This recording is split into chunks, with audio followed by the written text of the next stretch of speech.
सभी मसीह भाई बहनों को प्यार भरी जय मसीह की। परमेश्वर की पाक और पवित्र हजूरी में आप सभी का स्वागत करते हैं। और हमारे पिता परमेश्वर ने हमें जो आज का दिन, आज का समय, चलती सांसें दी हैं, अपने पाक पवित्र वचन से हमें ब्लेस किया है, उसके लिए प्रार्थना करते हैं। Hallelujah, hallelujah, hallelujah, hallelujah, hallelujah, hallelujah. धन्यवाद, धन्यवाद, धन्यवाद, धन्यवाद, धन्यवाद, धन्यवाद। पिता, पुत्र, पवित्र आत्मा सेना के यहोवा खुदा जी, आपका शुक्र धन्यवाद करते हैं। महान परमेश्वर, आप जलाली, कृपालु और दयालु खुदा है। पिता परमेश्वर जी, आप सर्वशक्तिमान, धरती आकाश के मालिक है। आपके जैसा कोई महान है ही नहीं। पिता परमेश्वर, आपने अपनी सारी रात हमें संभाला, सुबह का मीठा प्यारा दिन दिया, चलती सांसों से हमें ब्लेस्ड किया, हमें किसी भी प्रकार की कोई हमें कमी नहीं होने दी, भरपूर करके हमारे घर परिवारों में हमें बनाए रखा। आपका शुक्र धन्यवाद करते हैं महान परमेश्वर। अब समय आपके वचन का है, जिसे हम सुनने और पढ़ने के लिए जा रहे हैं। खुदावंद जी, आपके वचन जो हमारे राहों की ज्योति, हमारे जीने का, शुद्ध रहने का आधार है। पिता परमेश्वर, आपके वचन हमें बड़ी मुसीबतों से बचाते हैं खुदावंद जी, और इन वचनों को अपनी ज़िंदगियों में हम लेकर पिता परमेश्वर जी बड़ी से बड़ी मुश्किलों का सामना कर पाते हैं। ये वचन हमारी ज़िंदगियों में बने रहें और 1000 गुना फलों को लेकर आएँ खुदावंद जी। कोई भी शैतानी शक्ति इस वचन को हमसे चुरा ना सके पिता परमेश्वर जी, और ये वचन हमारी ज़िंदगियों में बढ़ते चले जाएँ पिता परमेश्वर जी। इनके सहारे हम नया जीवन, नया बल पाएँ पिता परमेश्वर जी। प्रार्थना जिंदे यीशु मसीह के नाम में मांगते हैं, आमीन, आमीन और आमीन। हालेलुया। आज मैं आपके लिए लेकर आई हूँ परमेश्वर के पाक वचन में से लूका 4 की 42 से 44 नंबर आयत तक, जिसका टॉपिक है आराधनालयों में प्रचार करना, मतलब सेवा करना, मतलब सिखाना, किसी को बताना, किसी को समझ देना, किसी को उसके बारे में जागृत करना। किसके बारे में? परमेश्वर के प्रचार के बारे में, परमेश्वर के सुसमाचार के बारे में, जो परमेश्वर ने किसी एक के लिए नहीं रखी। परमेश्वर ने सबको कहा है कि क्या करो, सिखाओ और चेले बनाओ, और क्या करो, परमेश्वर का प्रचार करो, और जो भी भटक रहा है उसे सही रास्ते पर लेकर आओ, और प्रभु का वचन उन्हें सुनाओ, ताकि वो भी क्या करे, सीखें, समझे और स्वर्ग राज्य के लिए तैयार किया जाए। हालेलुया। लिखा है, पढ़ते हैं। कह रहे, जब दिन हुआ तो वह निकल कर एक सुनसान जगह में गया, और भीड़ की भीड़ उसे ढूंढती हुई उसके पास आई और उसे रोकने लगी कि वह उनके पास से ना जाए। परंतु उसने उनसे कहा, मुझे अन्य नगरों में भी परमेश्वर का राज्य का सुसमाचार सुनाना आवश्यक है, क्योंकि मैं इसीलिए भेजा गया हूँ। और वह गलील के आराधनालयों के प्रचार करता रहा। हालेलुया। अब प्रभु मसीह अब एक जगह पर चमत्कार दिखा रहे थे, एक जगह पर चमत्कार कर रहे थे, या सुसमाचार सुना रहे थे, या कहें कि लोगों को शिफाएं, छुटकारे दे रहे थे, दुष्ट आत्माएं निकाल रहे थे। और भीड़ क्या चाहती थी कि वो उसी जगह पर रहे, हमारे बीच में ही रहे, सब कुछ हमें ही मिलता रहे, या हमारे दुखों का उद्धार होने लगे, और या फिर हम ही उनसे प्रचार सुनते रहें। कभी ऐसा होता है ना कि जब हम चर्च में बैठे होते हैं, या वहाँ पर इतने आनंदित भरे गीत चल रहे होते हैं, या वचन इतना सुंदर आ जाता है कि हम लोग कहते हैं कि सारा दिन ये वचन चलता रहे और हम इसे सुनते रहें। एक आत्मिक इंसान जब वचन को सुनने बैठता है ना, और जब उस वचन को सुनते सुनते वो मगन हो जाता है, तो वो यही चाहता है कि वचन ये मैं सुनता ही रहूं। और कुछ लोग जो हैं वो क्या चाहते हैं कि हमें शिफा, छुटकारा मिलता रहे, हमारी मुश्किलें, परेशानियां कोई सुनता रहे, हमारी मनगढ़ंत कहानियां कोई सुनता रहे और हम सुनाते रहें। तो यहाँ पर कुछ भीड़ ऐसी थी और कुछ भीड़ ऐसी थी जो परमेश्वर के वचनों की प्यासी और भूखी थी। लिखा है, जब दिन हुआ तो वह निकलकर एक सुनसान जगह में गया, और भीड़ की भीड़ उसे ढूंढती हुई उसके पास आई। अब उस भीड़ में से कुछ आत्मिक लोग होंगे जो वचन की खुराक लेने के लिए परमेश्वर के पास आए होंगे, और कुछ लोग ऐसे होंगे जो कहते होंगे, दुष्ट आत्मा हमारे अंदर है, निकल जाए, शिफा, छुटकारा मिल जाए, बीमार हैं, चंगाई मिल जाए, धन दौलत मिल जाए, परमेश्वर मेरी आज ये कमी दूर हो जाए, परमेश्वर मुझे आज ये हो मिल जाए, मुझे आज वो मिल जाए, मुझे आज ये नौकरी मिल जाए, मुझे आज ऐसा काम मिल जाए। कुछ लोग ऐसे भी होंगे और उसे वो क्या करने लगी, वो भीड़ के भीड़ उन्हें रोकने लगी कि वो हमारे पास से ना जाए, वो यहीं पर रह जाए। अब जो वचन सुनकर आनंदित होते होंगे और वचन को ग्रहण करते होंगे और वचन उनको आनंद देता होगा, तो कुछ लोग तो उनसे कहते होंगे कि परमेश्वर आप यहाँ से ना जाएं, ताकि हम क्या करते रहें, आपके प्रचार को सुनते रहें। परंतु अब जो परमेश्वर थे उनको किस लिए चुना गया था? उनको सेवा करने के लिए चुना गया था। आज आप जितने भी लोग सुन रहे हैं, हो सकता है कि आपकी भी कॉलिंग कुछ ऐसी ही हो कि आप प्रचार को सुने और इस प्रचार को दुनिया तक फैलाएं। क्योंकि और परमेश्वर ने यहाँ पर क्या कहा? परमेश्वर कह रहे हैं, परंतु परमेश्वर के राज्य का सुसमाचार सुनाना, कि मुझे किस लिए भेजा गया है कि मैं परमेश्वर के सुसमाचार को एक जगह पर नहीं, बल्कि गांव-गांव, शहर-शहर, कस्बे-कस्बे, हर जगह परमेश्वर का सुसमाचार सुनाऊं। क्योंकि मुझे परमेश्वर ने सेवा करने के लिए भेजा है कि मैं गरीबों और लाचारों की मदद करूं, दुखियों के दुखों को दूर करूं, उनके कष्टों को दूर करूं और परमेश्वर के स्वर्ग राज्य के लिए उनको तैयार करूं। हालेलुया। प्रिय भाई और बहनों, सचमुच आज आपको भी ये चीज़ें करने की ज़रूरत है। कई लोग बहुत भटकते हैं, नए होते हैं, जिन्हें नहीं पता कि कौन सी चर्च जाना चाहिए, कौन से दास से प्रेयर करानी चाहिए, क्या खाना चाहिए, कैसे उपवास रखने चाहिए, हमें कैसे दास मिलने चाहिए, हम किस चर्च में जाएं, कैसे जाएं। बहुत बड़ी बात है ये, और बहुत ही, अगर मैं आपको कहूँ ना कि हाँ ये मेरे साथ ऐसा हुआ है, तो आप मानेंगे नहीं, क्योंकि सिस्टर हमेशा अपने ऊपर ही बात ले जाती है, पर ये फैक्ट है। और परमेश्वर का वचन सुनाते हुए कोई भी झूठ नहीं बोल सकता, क्योंकि जो वचन सुनाता है पाक रूह उसके अंदर होता है।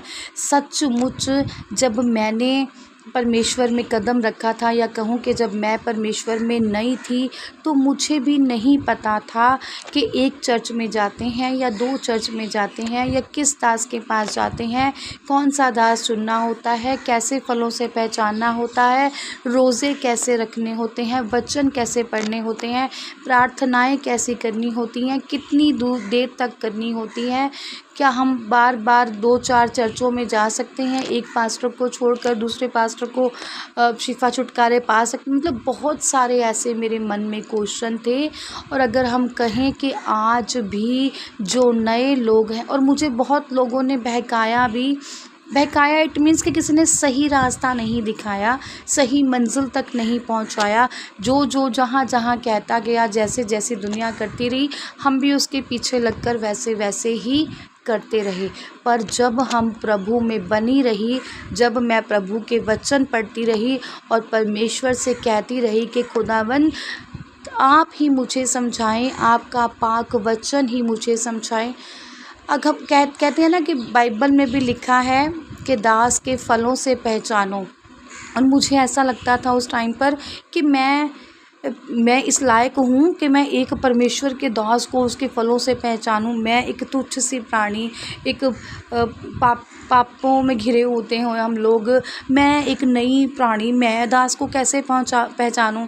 ऐसा मेरे मन में क्वेश्चंस आते थे बहुत। मैं उस लायक ही नहीं हूँ कि मैं एक दास का पता करूँ कि ये दास कैसा है। किसी ने कहना मुझे इस चर्च में चलते हैं बहन, तो मैं इस चर्च में चली गई। किसी ने कहा उस चर्च में चलते हैं, उस चर्च में चली गई। इस दास से हाथ रखवा लो, चंगे हो जाओगे। बड़ी चर्च में चले जाओ, चंगे हो जाएंगे, आशीषें मिलेंगी, बरकतें मिलेंगी, बंधन टूट जाएंगे। सब मतलब इस चीज़ों के लिए मुझे प्रेरित करते रहे, पर मुझे नहीं पता था कि मेरी कॉलिंग क्या थी। मुझे नहीं पता था कि परमेश्वर मुझसे क्या चाहते थे, क्योंकि मैं क्या थी, नई थी। मुझे नहीं पता था कि परमेश्वर ने मुझे अपनी सेवा कार्यों के लिए चुना है। मुझे जैसे लोग शिफा छुटकारा पाना चाहते थे, मैं भी क्या करती थी। और मेरे अपने घर के लोग, जो कह लो कि मान लो ताए चाचे भी होते हैं, नंदे भी होती हैं, भाभियाँ भी होती हैं, या कहें कि बहनें भी होती हैं, बहुत सारे लोग। और अगर वो चर्चों को मानते हैं तो कोई बहन किसी चर्च में जा रही है, ननंद किसी चर्च में जा रही है, सासू माँ किसी चर्च में जा रही है। तो जब मैं आपको पहले भी बता सकती हूँ कि मेरी बड़ी गवाही है, मैं एक खत्री परिवार से हूँ। और खत्री परिवार आप सभी जानते हैं कि अन्य जातियों पर बिलीव करते हैं। हम लोगों मेरे 6 पुश्ते तक 7 पुश्ते तक नहीं जानती थी कि यीशु मसीह जी कौन है, क्या है, बाइबल क्या है। पर जब परमेश्वर ने चुनना था तो परमेश्वर ने सब समझा दिया। अब मुझे जहाँ पर जो कोई कहता था, क्योंकि जिस घर में मेरी शादी हुई थी वो लोग चर्च को मानते थे, और पता नहीं मेरी शादी शायद इसी वजह से हुई थी कि मैं भी चर्च को मानूं, और मेरी बुलाहट थी या मेरी कॉलिंग थी कह लो। तो जहाँ जहाँ कोई जाता था वहीं वहीं पर हम क्या करते थे, चल पड़ते थे। पर पता नहीं था कि जगह जगह पर जाने से कुछ नहीं होगा, क्योंकि हम तब कहाँ भाग रहे थे, सिर्फ शिफा और छुटकारे के पीछे। हम लोग आत्मिक नहीं थे। तब मैं कहूँ कि आत्मिक नहीं थी। मुझे पता नहीं था कि मेरी क्या कॉलिंग थी।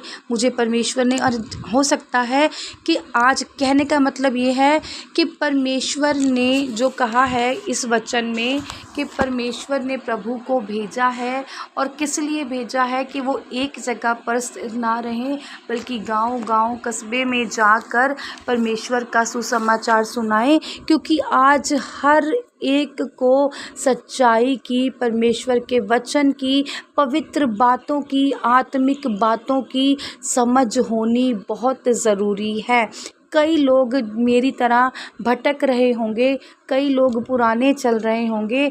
उन नए लोगों को आप लोग क्या दिखाओ, सही रास्ता दिखाओ, उन्हें सही मंजिल पर पहुंचाओ, उन्हें एक सही चर्च और सही पास्टर के पास बिठाओ, ताकि वो बहकाए ना जाएं और आप किसी के लिए स्वर्ग राज्य तैयार कर सकें। एक रूह भी आपने परमेश्वर के नाम पर बचा ली ना, तो आपका उद्धार अपने आप ही हो जाएगा। अगर एक रूह को भी आप सही जगह, सही परमेश्वर के प्रचार में बिठाने वाले, उसको वचन समझाने वाले, उसका परमेश्वर से मेल मिलाप अगर आपने करा दिया, तो आपका उद्धार पहले से ही परमेश्वर ने लिखा हुआ है। मैं भी बहुत भटकी हूँ, क्योंकि मुझे सही से समझाने वाला नहीं था। आज आप किसी के हाथ को पकड़ें और सही दिशा पर उसे लेकर जाएं, ताकि परमेश्वर का जो सुसमाचार है उसके कानों में, उसके हृदय में जाए और उसकी एक रूह बच जाए। जब वो खुद बचेगा, वो अपने वंश को भी बचा लेगा, और अगर आप किसी को बचाते हैं, आपका वंश भी बचाया जाएगा। तो परमेश्वर जो थे वो क्या थी, परमेश्वर की एक सेवा थी, एक कॉलिंग थी कि परमेश्वर ने एक ही जगह पर रहकर सुसमाचार नहीं सुनाना था, परमेश्वर का प्रचार नहीं करना था। आज हमें भी परमेश्वर की इस आज्ञा को मानना है, और सुसमाचार और परमेश्वर का जो प्रचार है, जो परमेश्वर के वचन हैं, जो बाइबल का पाक कलाम है, हमें घर घर पहुंचाने की ज़रूरत है। हमें भी सेवा के लिए परमेश्वर ने चुना है। सिर्फ दास ही नहीं है, जिसको जो वचन आता है और जो प्रार्थना अगर किसी को चंगियाई दे सकती है तो करो उसके लिए प्रार्थना। अगर किसी को आप सही चर्च, सही पास्टर से मिलवा देते हैं तो करो। जो भटक रहे हैं उन्हें सही दिशा में लेकर जाओ। जो बहक रहे हैं, यहाँ वहाँ घूम रहे हैं पर उन्हें शांति नहीं मिल रही, आप किसी को सच्ची शांति देने वाले हो जाओ। परमेश्वर आपसे बहुत प्रसन्न होंगे। परमेश्वर भी यही करते थे, और परमेश्वर के बच्चों को भी परमेश्वर ने इन्हीं कामों के लिए तैयार किया है। परमेश्वर ने कहा है कि तू बच और तेरा घराना बचाया जाएगा। आज आप बचेंगे, आपका घराना बचाया जाएगा। और ऐसे ही अगर आपने एक भी रूह जो नई है, आपने सही जगह पर उसे लगा दिया, तो उसका भी वंश बचाया जाएगा, और सारी उसकी जो भी आशीषें, जो बरकतें परमेश्वर ने देनी हैं, वो सब उसके साथ साथ आपको भी मिलेंगी, क्योंकि आपने एक रूह को परमेश्वर के साथ मेल मिलाप करा दिया है। और यकीन मानो जो मेल मिलाप कराता है वो सचमुच खुदा को पसंद आता है। परमेश्वर इस वचन के आधार पर आपको ब्लेस करे, आशीषित करे। सचमुच आप आज मिलन कराने वाले हो जाएं। आज आप हर एक रूह को बचाने वाले हो जाएं। जो भटक रही है रूह, जो परेशान है, जिसे सही रास्ता सही मंजिल नहीं मिल रहा, जो परमेश्वर में नए हैं, वो जो पुराने हैं, वो उन्हें सही मंजिल सही रास्ते पर लेकर जाएं और परमेश्वर के सुसमाचार से उन्हें अवगत कराएं और सचमुच खुदावन से उनका मेल मिलाप कराएं। आज आप सभी यीशु मसीह के नाम में ब्लेस्ड हैं, प्रचार करने वाले हैं, सुसमाचार सुनाने वाले हैं, रूहों को बचाने वाले हैं। परमेश्वर ने आपको भी एक सेवा दी है, प्रार्थनाएं करो, वचन पढ़ो, दूसरों को सुनाओ और रूहों को बचाओ। खुदावंद आपको इस वचन के आधार पर आशीषित करे, ब्लेस करे। बहुत सी बरकतें आपके घरों परिवारों पर आएँ। प्रार्थना यीशु नासरी के नाम में मांगते हैं। आमीन, आमीन और आमीन। सभी को प्यार भरी जय मसीह की। आज की इस प्रार्थना सभा को सुनना आप सभी के लिए आशीष और बरकत का कारण बने। अगर आप भी सिस्टर मनप्रीत के साथ अपने परिवार की समस्याओं से संबंधित किसी भी प्रकार की बात करना या प्रार्थना करवाना चाहते हो तो इस नंबर 6280896731 पर कॉल करके या व्हाट्सएप पर मैसेज करके अपनी प्रेयर रिक्वेस्ट को लिखवा सकते हैं। प्रेयर लाइन पर कॉल करने का समय सुबह 8 बजे से शाम 8 बजे तक का है। कृपया करके सुबह 8 बजे से पहले और शाम 8 बजे के बाद कॉल ना करें। धन्यवाद। सभी को प्यार भरी जय मसीह की।